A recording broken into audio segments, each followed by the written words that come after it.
We had to install a door and a lock on the kitchen because he would steal knives and use them to gouge the walls or furniture and chase people with them. Let me see what you have. No! Hello friends and welcome back to ReddX, your source for the freshest daily cringe content anywhere on the internet. Promise, swearsies, it's just a fact and it's totally science. Go ahead and look it up. I'm sort of sick again. And also, it's Friday the 13th, or almost thereabouts. So I thought I'd go for a bit of a different vibe. There's definitely going to be some cringe, but maybe not in the way that you expected. The title alone will tell you all that you need to know, so let's go ahead and get on into it. I stood by and allowed my wife to almost kill our son. I was happy that she did it. This is from the subreddit r/confessions, which implies that this is something that could have happened in real life, but I will let you guys be the judge. Okay, fair warning, this one is long as hell. Apologies for that, but this is very hard for me, and I've been carrying it for a lot of years. On the advice of my therapist, I've written it all out to try and work out my feelings on it. He didn't advise me to submit it to Reddit, of course, but I've struggled with this for a long time, and I need to hear other people's opinions on it. Oh, and here you shall, or have. I still really have no idea how I feel about it, even after all these years, but I will submit for judgment by the masses. I know I did wrong on some things, probably a lot of things. I tried to do my best that I could. As fathers always do, but parents make mistakes. How bad could it be? What could possibly go wrong? My son was very troubled. Very troubled. If you've seen the movie We Need to Talk About Kevin, it will really help you to understand what I'm talking about, because I swear to God, when I watched that film, I thought I was watching a documentary on my life. I felt like the writer must have had cameras hidden in my damn house. That is how accurate it was. The only difference is that in the movie, the boy appears normal to his father and only reveals his true nature to his mother. But my son, he didn't have that mask. His insane behavior was the same with everyone. So what does that mean? Chemical imbalance? Part of his brain's missing? And then that brings up the whole conversation of nature versus nurture. From the day he was born, my son just came out wrong. He was planned. My wife and I tried to get pregnant, and we were ecstatic when he was born. He was wanted, and he was loved. We showered affection on him and tried to give him a really happy childhood, but from the day we brought him home from the hospital, he was miserable. He cried for 13 months straight. I'm not exaggerating. 13 months without a break. He cried until he had no voice left and kept crying. You could see his little face scrunched up and no sound coming out, totally hoarse. There were times he would literally be crying in his sleep. I've never seen or heard of any other kid able to do that. We brought him to doctors and specialists, tried changing his diets, held him, rocked him, toys, swaddling, music, mobiles, everything we could think of. But nothing worked. 13 months of grating, grinding, no sleep hell. Yeah, some babies are really happy to exist, and I guess some are just not. I know my 5-year-old has a lot more trouble with life than my 2-year-old. But yeah, nothing to this extent. This is crazy. There's definitely some whiny kids out there, but I'm pretty sure this one's completely broken. How do you fix it? Nobody knows. I guess give him back to God and let him sort him out. That's what happens when the wife beats up the kid, right? Oh no, almost killed our son. Okay. But yeah, sorta I get it still. Once he got over the crying stage, we thought we were out of the woods. But it quickly became clear that for some unknown reason, he was just angry at being alive. Get back in here and love me! Ah! Yeah, has a lot of trouble with life. I hate to tell you, little buddy, but it only gets harder. I never saw that kid have a genuine, joyous smile once in the time that I knew him. I saw him grin a vicious, horrible grin many times, taking a perverse pleasure from causing pain or suffering or breaking a rule, but a smile from real pleasure at something nice? No, never, not even once. He had no interest in anything positive. He was fueled by hate, and everything he did was bent towards that. I was talking about missing parts of the brain or chemical imbalance. I take all that back. I'm pretty sure this is a demon possession, and not the cool kind of demon. Whoa. As soon as he could walk, his mission in life was to destroy things. He would break or try to break anything that came into his range. Smash it, chew it, throw it in the toilet, whatever he could. After a while, he figured out how to get his diaper off, and he took great pleasure in shitting and pissing anywhere that he could. Just purposely? Just because he knows it's wrong? Or does he actually like it on some level outside of he knows it's wrong? I'm so glad all my kids were easy to potty train. They understood exactly what to do. After a while, he figured out that he could hide it. And then he started peeing and pooping in places that we couldn't find right away, grinding it into carpets, making it even more of a problem to clean, and also making our house stink. When he got older, around ages 9 to 15, he would poop and pee in our bed until we got a lock on our door, and then he wasn't able to get in anymore. And then he'd just take a dump in the hallway right in front of our room. Dude, this is so weird. He's marking his territory on some level, challenging you for dominance of the house. Maybe that's why your wife beat the hell out of him. What else do you do in this situation? Put him up for adoption and make him someone else's problem? Could you do that with your own kid? Man, this is taking me out all sorts of twists and turns. The biological warfare started around 2.5 years old, and he just never grew out of it. That kid is the devil. I'll try to speed it up, as I could literally go on for days about this stuff. But as he grew older, he became more and more unmanageable. He would bite, kick, scream, scratch, and spit at anyone trying to do anything with him. He was kicked out of school twice before he was 9, then let back in, and then they kicked him out for good. And we had to change schools. The next one put him in a special class that kept him away from the other students. We had to install a door and a lock on the kitchen because he would steal knives and use them to gouge the walls or furniture and chase people with them. And let me see what you have. No! You gotta let yourself get bullied by a 9-year-old, catch him in the chest with your foot. Bam! Don't play with knives.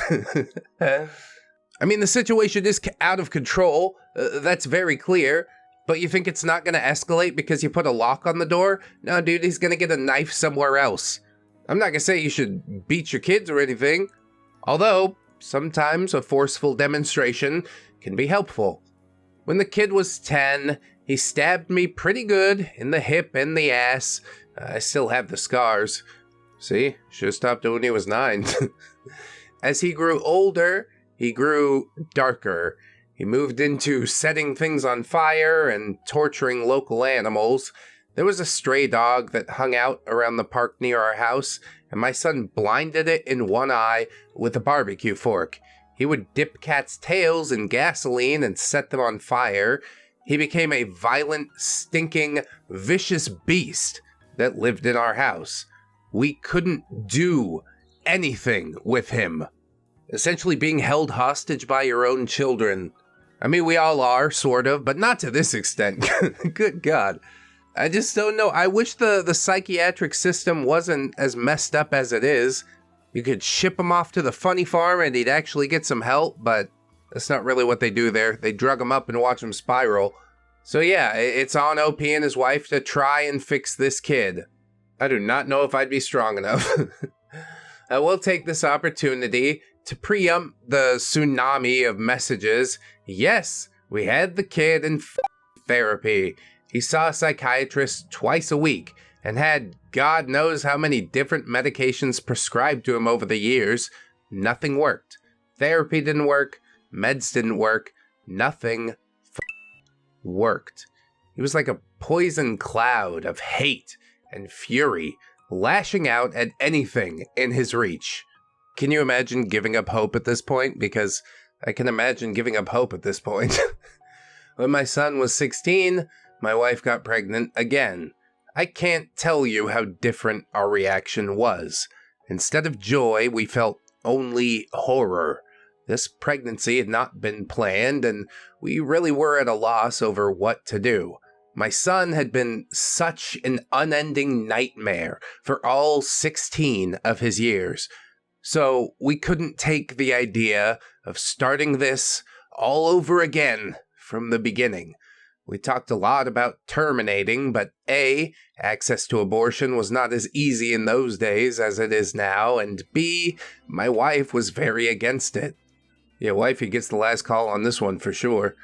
Abortion is completely illegal in the Philippines. People still do it with drugs or instruments, and sometimes it has tragic results, but that's a personal story for another day, I guess. In the end, we decided that my wife would have the baby, and if it turned out evil, we would put it up for adoption. We knew we just couldn't do it again with another child like our son. Why doesn't the son go up for adoption? I mean, 16 now, kinda late. But when he was 9 and chasing people around with knives, surely the system will sort him out, right? Ugh. Ugly question, ugly answers. We had a daughter, and she was normal. Suddenly, we saw what our lives should have been like this whole time. How things would have been had our son not been himself, the way he is. Our daughter laughed at things. She breastfed without biting. She didn't have teeth yet anyway, but you could tell she was just trying to eat, not tear her mother's breasts off. After 4 months, she was sleeping through the night. She was happy. She was normal. I can't describe the relief and happiness that we both felt. I really don't have the words for it. Well, great job. 1 out of 2, that ain't bad. This is where I believe I may have started really pulling back from my son. Up until that time, whatever mistakes I made, I had always tried to do the best for my son. I am convinced of that. I tried to help him and love him and care for him. I really tried. But when my daughter was born, my wife and I both instinctively just turned towards her. She became our focus, not out of malice, but just because she was so much easier. She was happy and sweet. Every moment we were with her was like magic. I understand this was wrong, but we honestly couldn't help it. I don't really have a better explanation than that. Parents out here trying to play it off like they don't have a favorite kid. My son hadn't given a shit about my wife being pregnant. I honestly don't know if he really understood it, but when we brought our daughter home, he started acting out even more. I didn't even think that was possible, but he took it up another notch. At this time, he was 17, and we were having blowout screaming matches daily. Usually, after we fought, he would storm out of the house and disappear for hours at a time, or come back the next morning. And that was a relief. I started to actually look forward to our fights because it would get him away from us, at least for a little while. He's 17, 1 more year, then you can push him out, file a personal protective order. But from the title, I don't think OP is going to wait that last year. After the birth of our daughter, my relationship with my son was almost entirely gone. Our only real interactions were screaming at each other. My wife was even worse with him. She just had nothing left. By that time, if our son even came into the same room as her, she would stop whatever she was doing and start screaming, "Get the f*** away from me! Get away! Get out!" Until he left. He started spending more and more time outside of the house, which was a blessing for us. I have no idea what he got up to out there in the big wide world, but we were just happy that whatever it was wasn't being inflicted on us. See, now that he's 17, he's somebody else's problem. Should've nipped it in the bud. Gotten him out of there at 9. You probably wouldn't even miss him no more. You probably would a little bit. No matter how demonic he is, he'll always be your firstborn. Anyway, as a consequence of our son's behavior, we had invested heavily in locks around our house.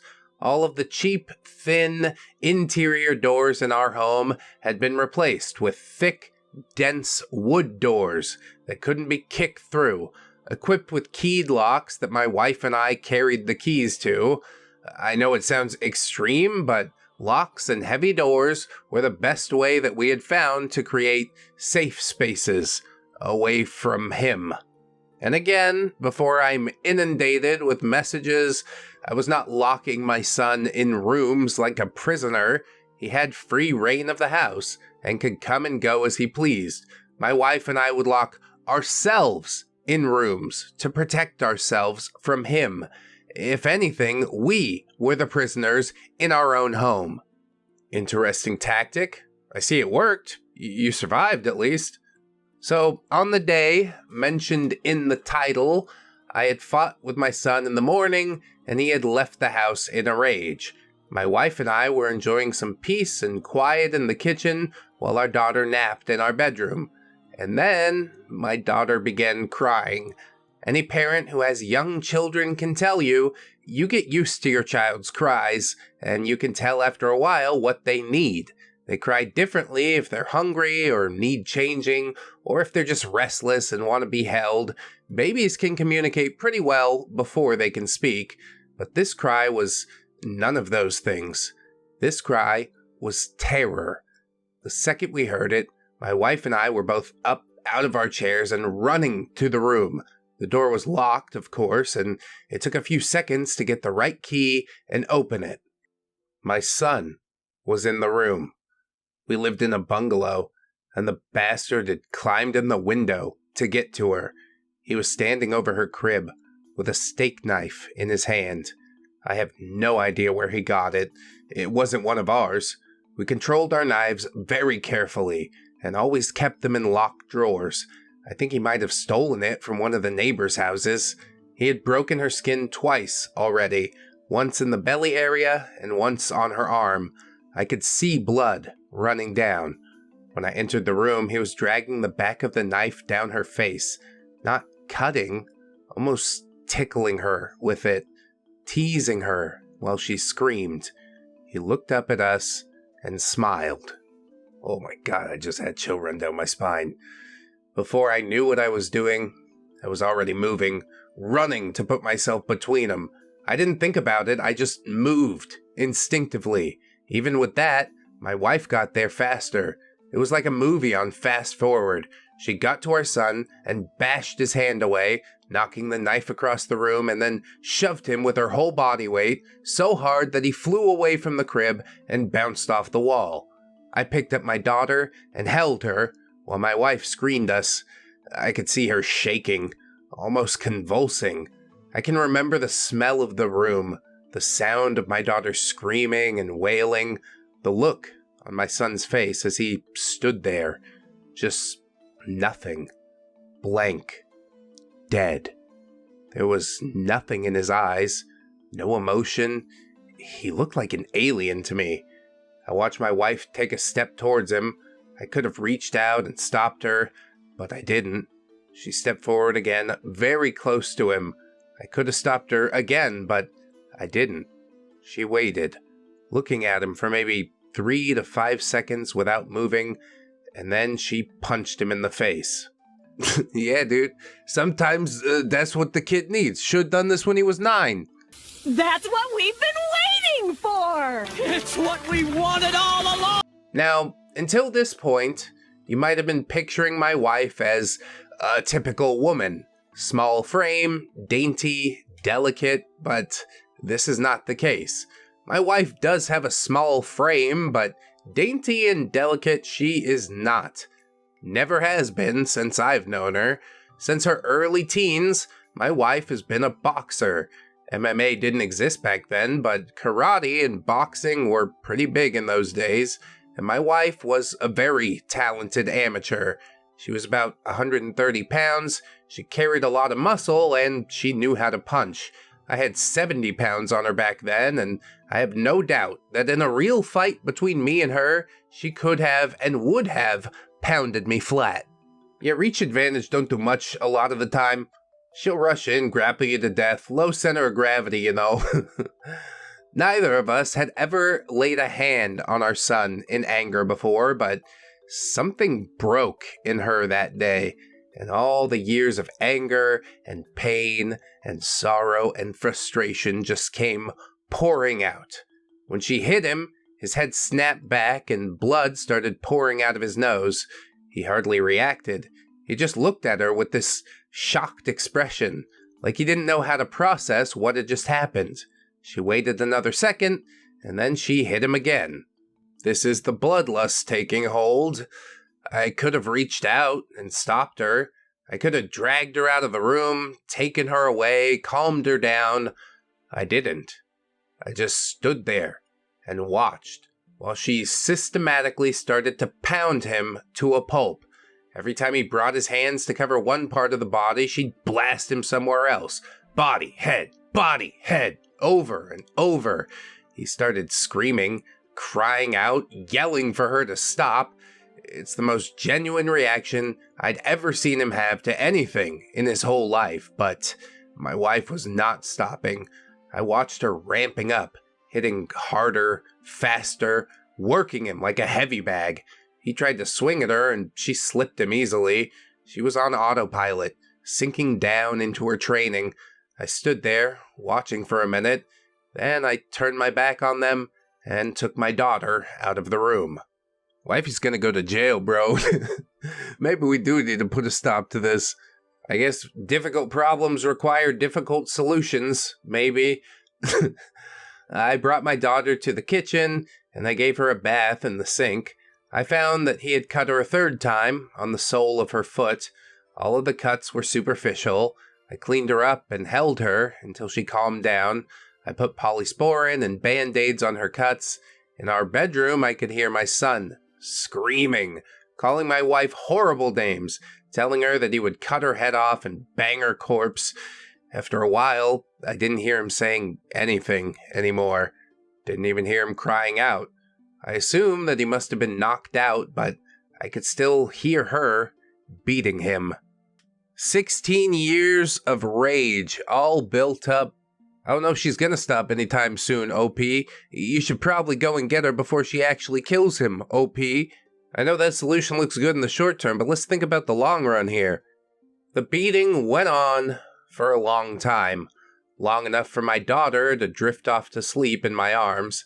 I just sat at the kitchen table, waiting for her to finish. Finally, she came out and sat down across from me, her hands swollen and red, her face and arms spattered with blood. Her chest was heaving. We just stared at each other without saying anything. After a while, I asked, "Is he dead?"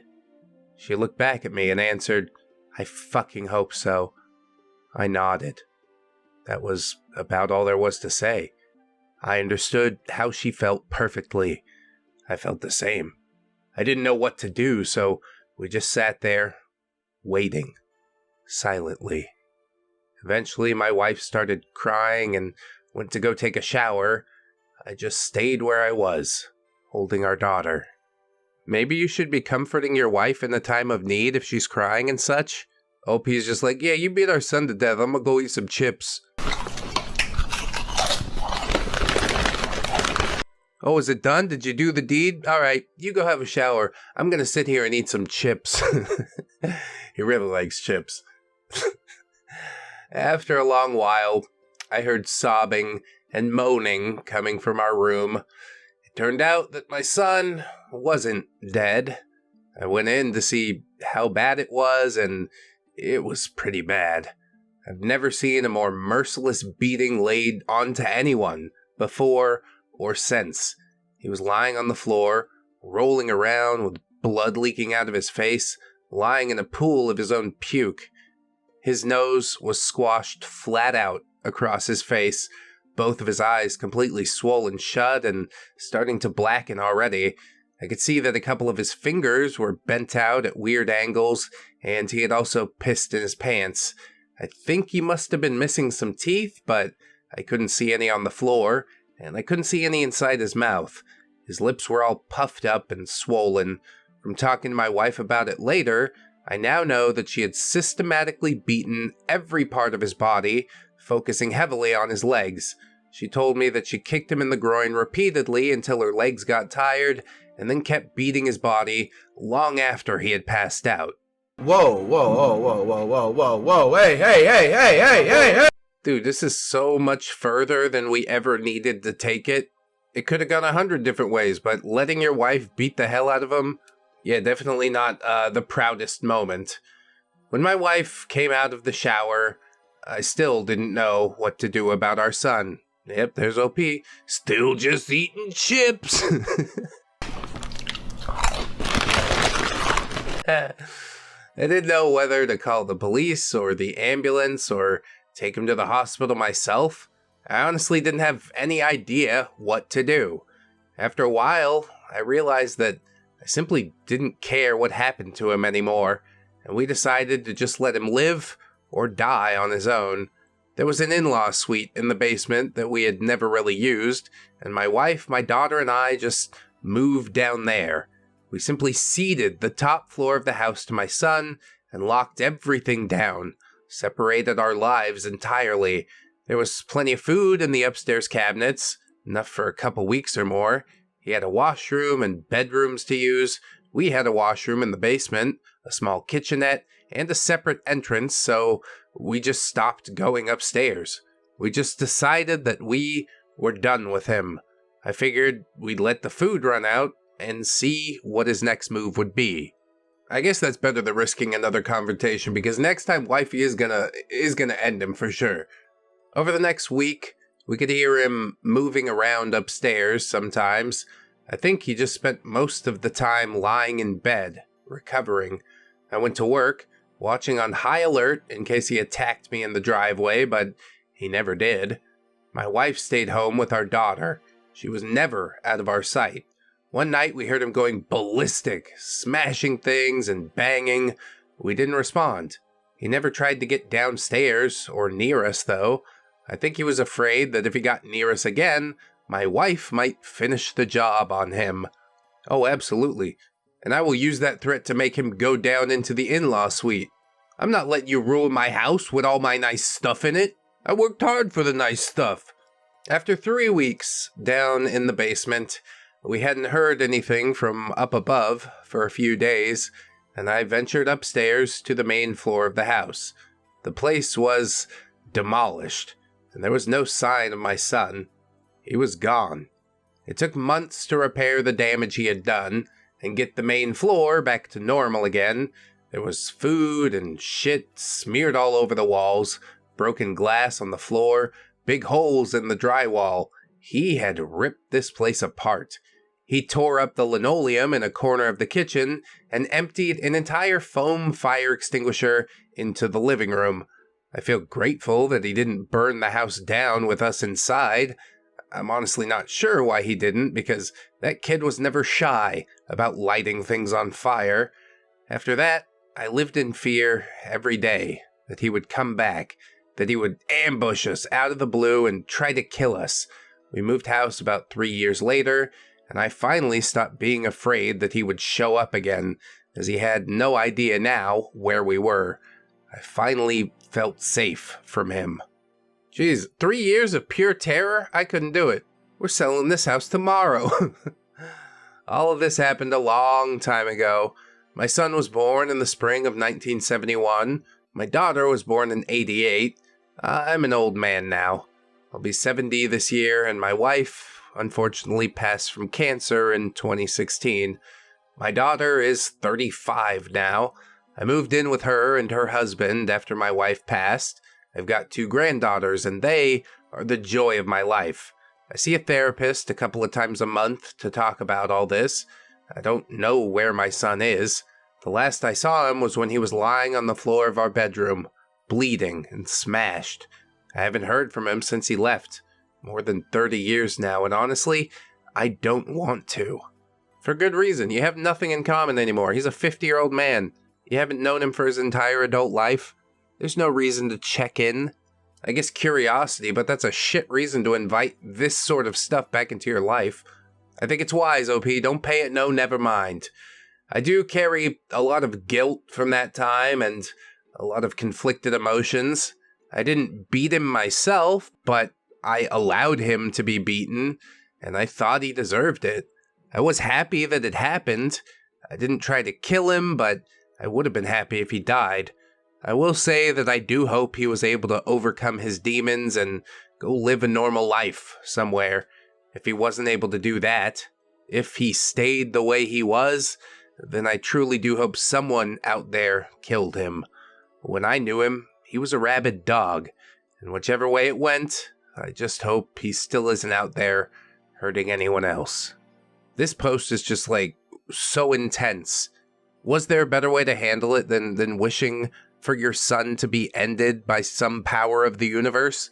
I'm not sure. No matter what you do in this situation, you're going to be judged one way or the other. Would adoption have helped him? Probably not. System might have made him even worse. You did the best you could with what you had, and at a certain point, the breaking point arrived. And who could blame you for that after 16 years of this? This poster did leave one comment to elucidate on things a bit further, so I guess we'll read that.